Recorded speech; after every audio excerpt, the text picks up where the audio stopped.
Hello and welcome. This is Wilrens for Create the Learning Site, the place to go deeper in your understanding of the Bible. This time I'm by myself again. The subject is Jesus on trial. I've always been somewhat puzzled by the reason why the Sanhedrin, the highest Jewish council, condemned Jesus to death. Blasphemy. When asked, Jesus claimed to be the Messiah. So what? You may think the claim is nonsense, but that does not make it blasphemy. None of the messianic pretenders that arose in the first century faced legal action by the Sanhedrin for their pretension, much less was anyone else condemned for this reason. So what's going on here? A book by Eckhart Schnabel, published in 2018, gave me an opportunity to dig deeper in this matter. Jesus in Jerusalem, the last days. It's a bit of a strange book. I almost stopped reading it early on. It comes with more than 2,000 endnotes. For each page of text, there's about half a page of notes. May I call this excessive? In addition, the first section, almost 100 pages, details what we know about everyone who played a role in the last week of Jesus, both individuals and groups. There are 72 of these. I did not find this material overly informative. After dealing with who, the author proceeds to look at where, when, the timeline of the week, and what, events of the week. Now, here it gets a lot more worthwhile. The author puts a lot of effort into harmonizing the various accounts on points where they appear to differ, and even more interesting is his take on the trial of Jesus.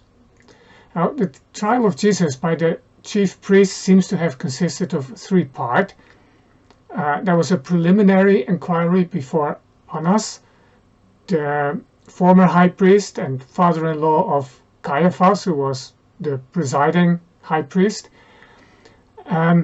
And then there was a more formal investigation in front of Caiaphas at his home, with all or most of the Sanhedrin present. And then finally, very early in the morning, there was a concluding session of the Sanhedrin in their official building, the Rodion Hall, right outside of the temple area. The final session led to the formal verdict. It is not uncommon for scholars to argue that the trial was a farce or even illegal, and that the Sanhedrin broke several of its own rules for such proceedings. Craig Keener, for instance, calls it the Sanhedrin's mock trial. Eckhart Schnabel disagrees. If it were just a fake show trial with a prearranged outcome, then why did they work so hard to find an accusation that would stick and was in line with legal requirements? By all appearances, they were at it for hours. They needed and looked for at least two witnesses who agreed. These witnesses had to be cross-examined on details. Agreement needed to include aspects like when and where an alleged crime had been perpetrated and witnessed. In a true show process, the witnesses would be prepared to agree in their testimony. Not so here. The would-be judges come up empty. In addition, it is not certain that all rules, as recorded much later, were already in place at this time.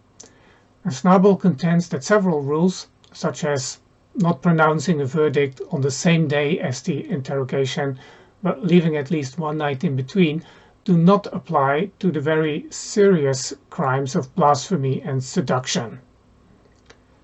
Strictly speaking, in its original context, the crime of blasphemy consisted of cursing the divine name, and seduction meant to lead Israel astray to worship other gods, or to incite Israel to apostasy. However, their understanding had broadened somewhat with time to also cover seriously undermining Israel's obedience to God and his law. Denouncing the temple or claiming to destroy it may therefore be considered a case of blasphemy and of leading Israel astray in this broader sense. For reasons like these, although the proceedings were far from impartial, Schnabel does not consider the process a full-on miscarriage or travesty of justice. By and large, the rules were kept. Fact is, because of keeping the rules, the trial almost failed to accomplish its objective. Because, as we read in the Gospels, the witnesses failed to agree. The witnesses do not even agree on that latter issue, what Jesus had said about the temple. Although this is the closest they get to a charge that might justify a condemnation. They may actually be sincere in believing that Jesus announced he would destroy the temple. We often don't hear or remember accurately what someone said. But of course, Jesus never said that he would destroy the temple. In his prophecy about its coming destruction, earlier in that same final week, others would destroy the temple, not he. And much earlier he had claimed that he would rebuild this temple if they destroyed it. Although he meant his body, even if one misunderstood his intent, Jesus would still not have been the one out to destroy the temple. Anyway, obviously the trial is coming off the rails. Caiaphas, the high priest who was leading the proceedings, must have been aware of this. He steps in and interrogates Jesus directly. Let's look at the Gospel of Mark to see how that went. Mark 14, beginning in verse 60. And the high priest stood up in the midst and asked Jesus, "Have you no answer to make? What is it that these men testify against you?" But Jesus remained silent and made no answer. Caiaphas feels forced to make a bold gamble. It looks like an act of desperation in verse 61. Again the high priest asked him, "Are you the Christ, the Son of the Blessed?" If at this point Jesus would have continued in silence, the case would have been over. No misconduct has been proven. They would have had to let him go, or put the trial on hold to search for more witnesses. This would have been a serious risk with thousands of Jesus' followers in town. But Jesus does not remain silent. He answers the question, and he gives Caiaphas more than he had dared to hope for. Now we come to verse 62. And Jesus said, "I am, and you will see the Son of Man seated at the right hand of power and coming with the clouds of heaven." This, and this only, leads to his condemnation. But why is it blasphemy? Well, it's not in a strictly literal sense, cursing God's name. But Jesus is redefining what Christ, or Messiah, means. He is more than a mere human, mortal Messiah who is Son of God only in some non-literal sense. That might have been permissible. Jesus combines the Son of Man from Daniel 7, not an obvious messianic passage, with Psalm 110. He sees himself side by side with God as some sort of heavenly figure, on the same level with God, and that is too much. By the way, this also means that Jesus turned the tables on them. He makes it sound as if in reality they are on trial and he is the judge. So in a broader sense of the word, this is blasphemy indeed. Who does Jesus think he is? God? This is blasphemy. Unless it is true.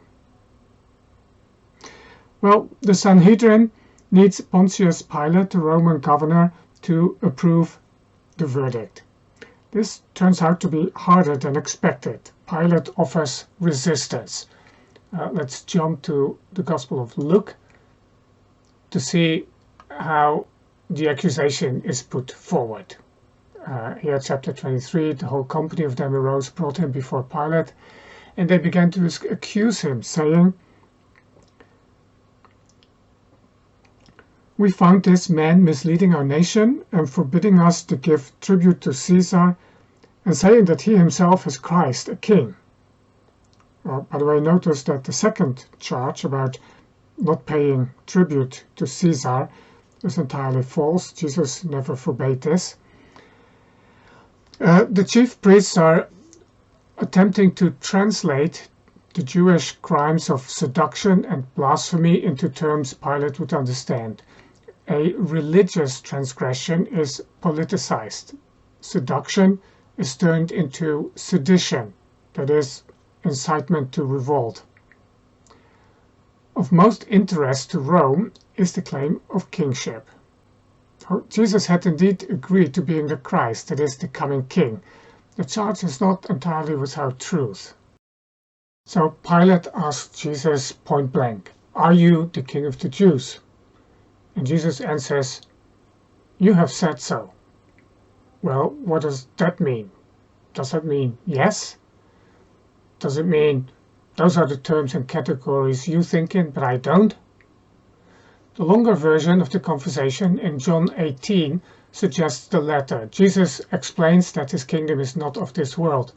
As a result, Pilate sees in Jesus no threat to Roman order and persistently seeks to let him go. After some back and forth, the accusers switch tactic. According to the Gospel of John, the Jews answered him, "We have a law, and according to that law he ought to die, because he has made himself the Son of God."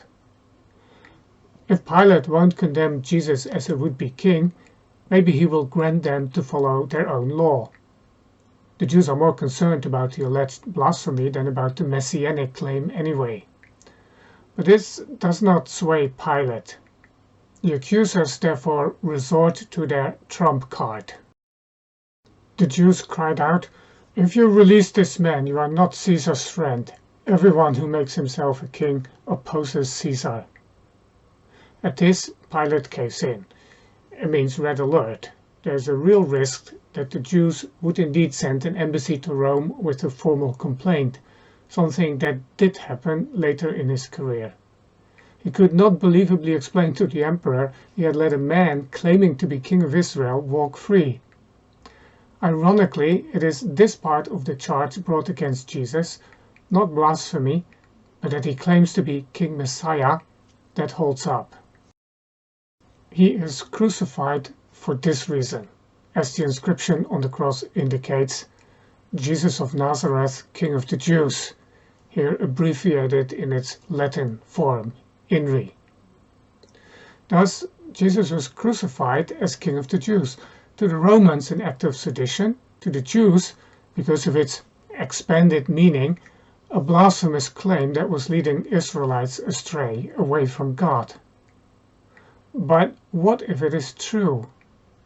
And what if God disagrees with the human judges, overrules their verdict, and steps in to reverse the inflicted punishment of execution through resurrection, and perhaps even seat Jesus in a position of power at his right hand?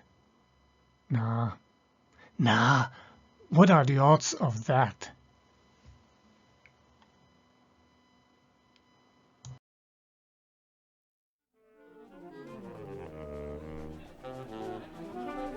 The show will be starting in just a few moments. Thank you for your patience.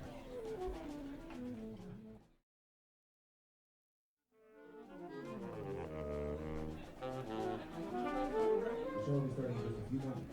Thank you for